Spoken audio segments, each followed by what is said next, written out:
Okay, we're going to do a commentary on the book of Enoch, a book that was thrown out of the Bible, found in the Dead Sea Scrolls, and actually retabulated here. It's in the Ethiopian Bible, though, and there's a couple of things that are in the Ethiopian Bible that later they threw out of the Bible at the forming of the Council of Nicaea.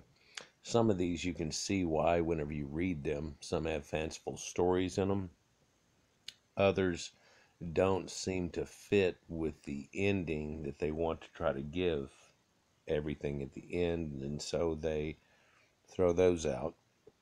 A lot of times they looked over these and there was just something in there that was not quite agreed upon by people, all kinds of things like this. But this is looking at the fallen angels and the fallen angels that had helped mankind. That was a problem. You see, in the ancient ideals, we were supposed to have stayed a dumb people and not learned the language, stayed ignorant, and that only the priests and things should have stayed literate. This is the way of the ancient church because they were the only ones that could read the Bible, and they didn't want anybody else interpreting it in any way. They wanted the control of the interpretation. Now, it's odd that you have a Bible in a written language down on ink and paper after what is said here and how the Bible is actually formed. It actually denotes the Bible as being an unlawful thing, which is strange in itself, in its own writing. It illegalizes or illegitimizes itself in these statements, and that causes problems too. There's also problems with the lineage and the way that they look at things, and that somehow people are supposed to have some knowledge of these fallen angels, this 1/3 of heaven that came down with supposedly Satan and controlled what happened to mankind, that God couldn't stop it, and it was something that was let loose upon the earth. And indeed, this is supposed to be the origin of all our problems, you see. So let me read along here, and I'll edit as I go. 69:1 begins, "After this judgment they shall frighten them and make them scream, because they have shown this knowledge of secret things to those who dwell upon the earth. Now behold, I am naming the names of those angels. These are their names. The first is Shemiaz. The second is Aristarchus." So you can see here's the Shemites, here's the aristocracy. The third is Armin. And if you look at the table of nations, you can tell that Armin is the area, Armenia, right? Okay. The fourth is Coco Baal. So now we have Kok Baal, we have Baal worship here. The fifth is Tur-El, right? Tur-El. Now, I want to reiterate, many times I've shown you that the God of the Bible is El of the Levant, and El is known as Saturn and Kronos to the Greeks and the Romans. The Greeks and Roman gods weren't gods of just Greece and Rome, but of the whole area and everyone's stories, built together as a pantheon of the entire known world. But let's continue. Tur-El. So Tur of El. Now Tur is an ancient name of like a king or a deity too. So the fifth was a king of El. Okay. The sixth was Rumael. Now in ancient Hebrew there was no vowels, and other interpretations here say it was Rumael. The seventh is Daniel. What? Yeah, the seventh is Daniel from Dan and the Danites. How can this? Yeah, well, they're going to put one over each little group here. It's an oddity here, but you don't know what these names equate to quite so. But Daniel, and so Daniel in the Bible, Danny is a favored of El. Danny, El, right? The 8th is Nekah El. The 9th is Barak El. And I mention here Barak means lightning, as in Barack Obama. Barak means lightning of El. Now the 10th is Azazel. Azazel. Again, El. And what's odd about that is if you look in the ancient rites that the Hebrews had early on, after Sinai and so on, that they would take two animals, unblemished, and then through a drawing of lots, they would decide which one was to be to God and which one was gonna go to Azazel. He was wandering in the wilderness, and they would give him the scapegoat. They would take and put the sins on the goat of the people, and then have someone carry it out in the wilderness and run it off a cliff. Now, there's a lot of scholarship to this. I've had it in a few of my other videos where it explains it out quite well, but that is Azazel. And at one time they were worshiping, well, they were not really, they were worshiping Azazel along these two gods, this yin and yang. Well, who is Azazel? Well, Azazel is not a heavenly being. Azazel is a creature of the wilderness that was cast down, and yet they're still worshiping him and or giving him praise and worship. Okay. Now the 11th is Amoros, and this is like the Amorites, and you can kind of see that in the name that's shown there. Now the 12th is betrayal. Betrayal, right? But that's betrayal. The 13th is Bas-az-el, right? Baz-az, just like Azazel, but Baz-az-el, the power of El. The 14th is Hanan-el, right? So it seems like these angels have a lot to do with El. In fact, shown here in the linguistics, the names have the little tick above them letting you know El is separated, and that's of God and the different names of these people that had done this. Let's continue. The 15th is Tur-el. Well, are you running out of names here? Because the 5th was Tur-el. So why is the 15th Tur-el also? This is another unexplainable discrepancy. You can't have angels and then have them name the same names. It makes no sense. The reason people have three names in their names and so on, spellings and all this, is because you can't have the same names. So odd that it's shown again. But wait, it gets worse. Now the 16th is Sip-Weez-el. Weasel. A conniving weasel. The 17th is Yeter-el, right? The 18th is Tuma-el. It's not a Tuma. Tuma-el. I could tell you each one of these what words are supposed to mean, but we're going to pass through this a little more. I want to give just an overlook of a concept. The 19th is Tur-el. Well, hold on. The 19th is Tur-el. That would be odd. The 19th is Tur-el. Well, the 15th is Tur-el. And again, up here, the 5th is Tur-el. So, wow, you're just running out of names there. It's strange, but it even gets worse. The 20th is Ruma-el, right, which is up here again. And then the 21st is again Azazel, who was the 10th. So, what are we getting? Are we getting a counting game after this? That 10 and one more is... How are we able to equate that possibility? Again, Azazel.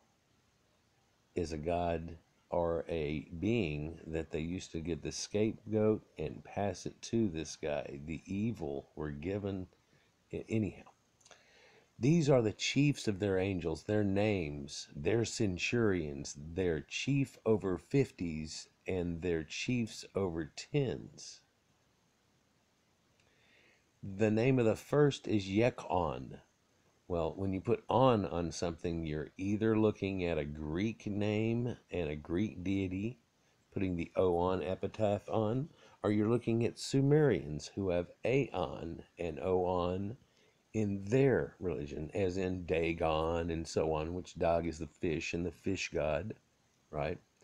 Anyhow, so he is the one who misled all the children of the angels and brought them down upon the earth and perverted them by the daughters of people. Let's read that sentence again. He is the one who misled all the children of the angels. Oh, wait, so these angels aren't set creatures that are like immortal and things, but these angels are able to have children? He is the one that misled all the children of the angels and brought them down on earth. Now, this is not talking about the sons of God and the daughters of men and their children, because right after that he says, brought them down upon the earth. So these were the children of angels, or children of the stars. Are these aliens? Hold on, let's just continue on here.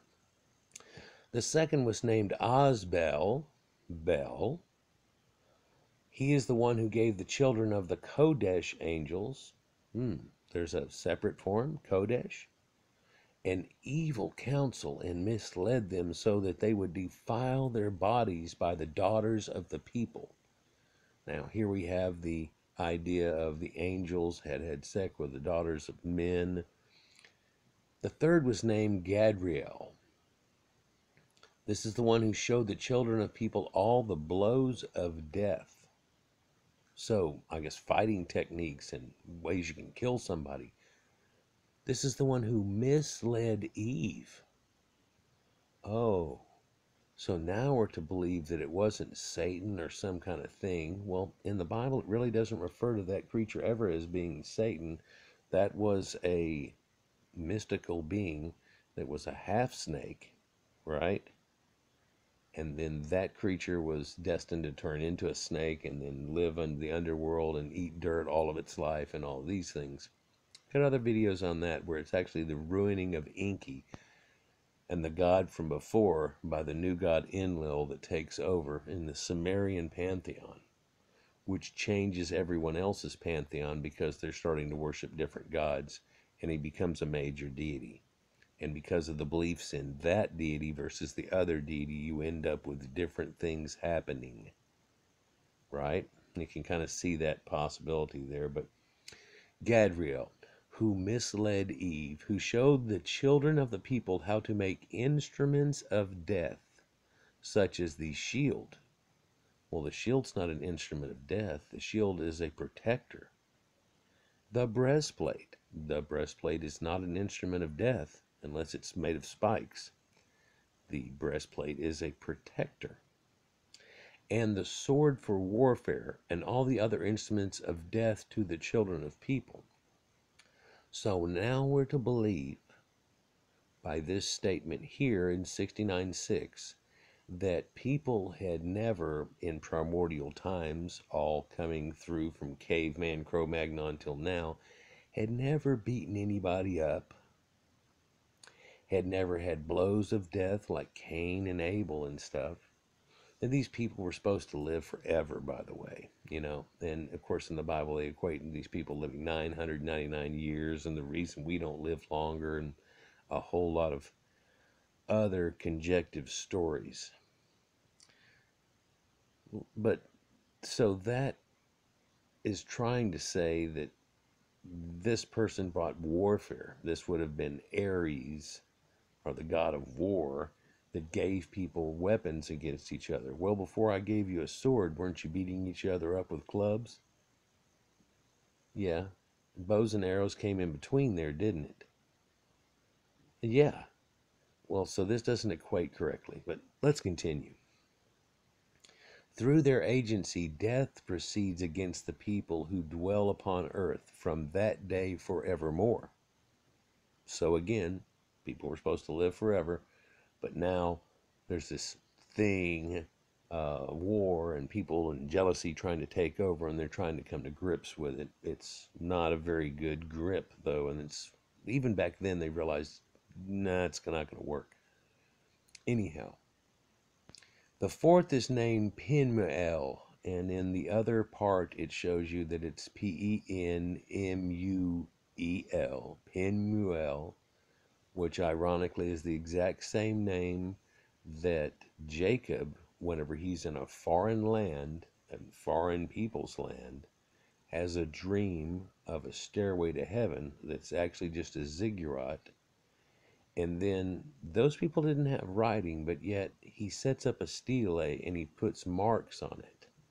Now, when he names that place, he names that place Penuel because of this fact. Now, is this saying that whenever he had met these people that had this, it's a strange twist on the story, but when he met these people that had writing, that he learned of writing and what it meant, and that it was like a language of the gods, and he had truly met God. It says in the story, strangely, that he had truly met God and all this. Well, didn't your daddy teach you? And you knew about it from before. I mean, there's a lineage going on here where God directly is talking to these people. Not even some conjecture thing. It straight out talks about it, but yet somehow this is where he finds God in someone else's land. Strange story that has an equation that you're supposed to figure out for yourself a long time ago. So, Penuel is the one that demonstrated the children of the people bitter and sweet, and revealed to them the secrets of their wisdom. Ooh. Furthermore, he caused the people to penetrate the secret of writing and the use of ink and paper. On account of this matter, there are many who have erred from eternity to eternity until this very day. So, writing bad. Ooh, writing bad. Well, why? Well, actually, does it say cuneiform tablets or anything are bad? No, it says pen and ink. It uses that concept. Well, who had pen and ink? Who was the people that started this stuff? Well, the Biblos, the people writing on paper, they started writing pen and ink. And of course, the Bible. And now we're reading a Bible that's written on pen, ink, and paper. So, oh, this is all evil. Throw it in the fire. Duh. A strange equation, isn't it? A strange attempt at an equation. For indeed, human beings were not created to be like Malachim, which Malach are the rulers and kings, Moloch, permanently to maintain pure and righteous lives. That now read that again. For indeed, human beings were not created, but to be like Malachim, permanently to maintain pure and righteous lives. If you put a comma in there in the correct place, for indeed human beings were not created, but to be like Malachim, to try to strive to be like kings and rulers internally, to have these thoughts, to not be to not have foolish thoughts, but to think in the lines of a king, his wisdom. Permanently to maintain pure and righteous lives, what we were supposed to do. Death, which destroys everything, would have not touched them, had it not been through their knowledge by which they shall perish. Death is now eating us by means of this power. This statement here tells you that people weren't supposed to die, but because of all this BS that went on, now people die early. It's another false equation type thing, but it's straightforward pretty much right there. The fifth is named Cassidia. It is he who revealed to the children of the people various flagellations of all evil, the flagellation of the souls and the demons, the smashing of the embryo in the womb so that it may be crushed, the flagellation of the soul, snake bites, and sunstrokes, the son of the serpent, whose name is Tabata, which tablets, Taba.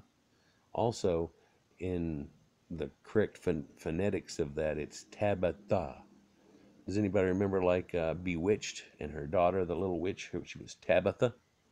Tabitha. Okay. And this is the number of Cosbael, chief executor of the oath, which he revealed to the Kodesh ones while he was still dwelling in the highest in splendor. So in other words, whenever they were up in heaven and they decided to do all these things, right? That he was still there, but he revealed it to the Kodesh ones, so the ones that go bad, the fallen angels. His name was then Becca, and he spoke to Michael. Now Becca, it goes with lightning, and it's the lightning and thunder. And he spoke to Michael to disclose to him his secret name, so that he would memorize the secret name of his. Why wouldn't the angels know each other's names? Would each one of them have a secret name? I mean, how is this supposed to equate? That the angels wouldn't know each other, or they would call each other one name, but that's not my name. When you call on the name of God, if you call on the name of an angel and it's really the name of an angel, all this, like, superstitious mumbo jumbo, that you would memorize the secret name of his, that he would call it up in an oath in order that they shall tremble before it and the oath. He then revealed to these children of the people and all of the hidden things of this power of his oath, for its power and its strength itself. The evil one placed this oath in Michael's hand. So Michael is supposed to have something to do with this. 69:16. These are the secrets of his oath, and they are sustained by the oath. The heaven was suspended before the creation of the world and forever. By it the earth is founded upon the water from the hidden places of the mountains. Although there's a lacuna missing here. Come from the hidden places of the mountains come beautiful waters from the beginning of creation and forever. Yes, snow happens upon the mountains and it melts down in the springs and stuff for the beginning forever, but okay. By that oath the sea was created, and he put down for it a foundation of sand, which cannot be transgressed at any time of its anger, from the beginning of creation and forever. I'd like to mention that sand is a unique thing. It can happen during erosion, but generally you're going to form pebbles. How sand is actually created on every beach around the world to this day. Two things can be gleaned if you come out to the ocean and you see a sandy beach. There are corals, live corals, growing out there that you can't see under the water offshore as it goes deep. 2, there are parrotfish that are living there, and they eat the corals and poop out sand. Every sandy beach that you see are pretty much the cause of parrotfish chewing up corals and pooping out sand. Unless we're in some place like Saudi Arabia or Abqaiq, where basically the desert is washed into the ocean and now we've got sand in the ocean that is from erosion, and or some of it could be from beach sand and so on, that sand is created by that. And so this idea of primordial sand is a different one. The sands and the dust of time and things like that. But let's go on. And the oath, the depths are made firm. They stand still and do not move from their places from the beginning of creation and forever.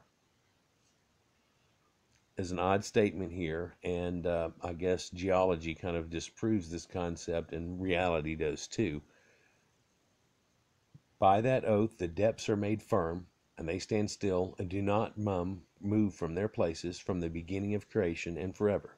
Well, we know that the ocean has a mid trench that's in it, and that the continents had spread apart, that this is actually a moving tectonic plates that's going on. So you can see that. Also, we have things like tsunamis.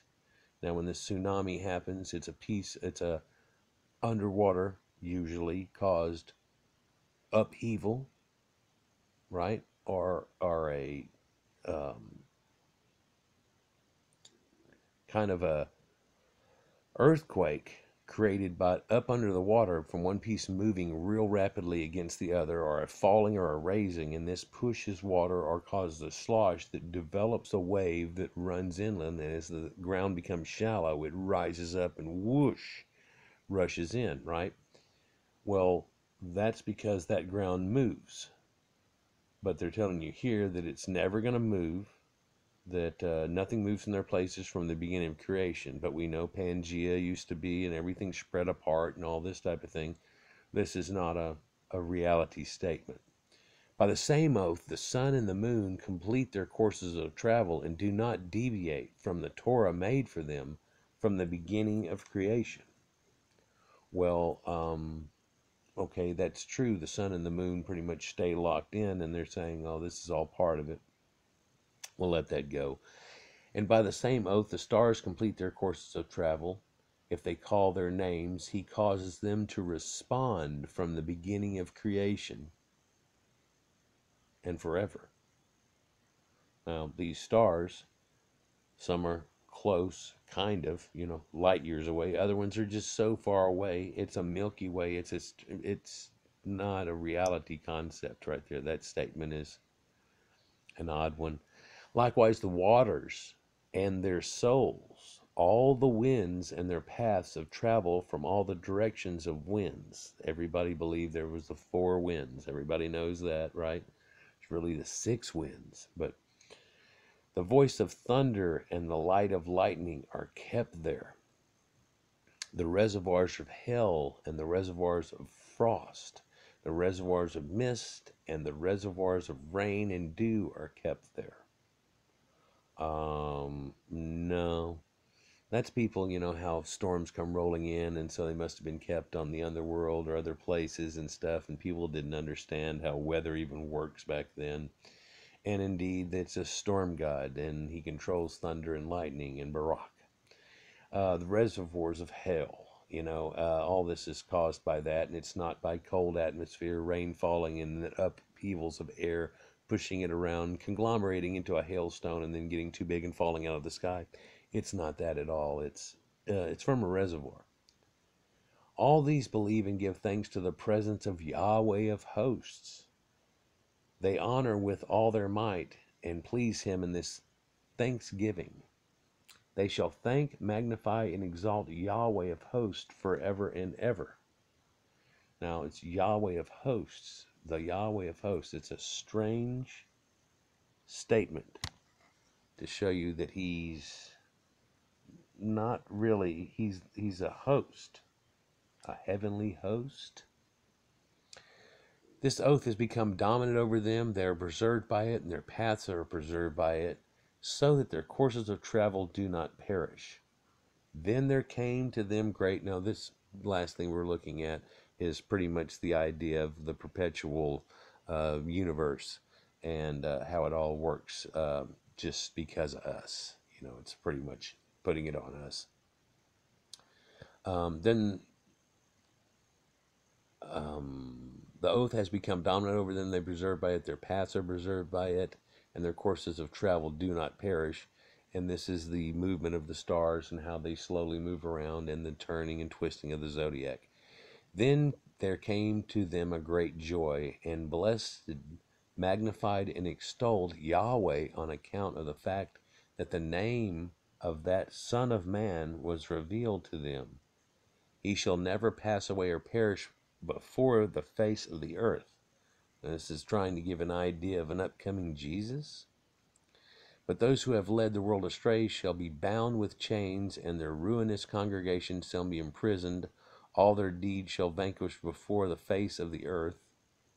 And this is just telling you, due to wars and stuff, these people no longer exist. Your ancient Sumerians are pretty much gone.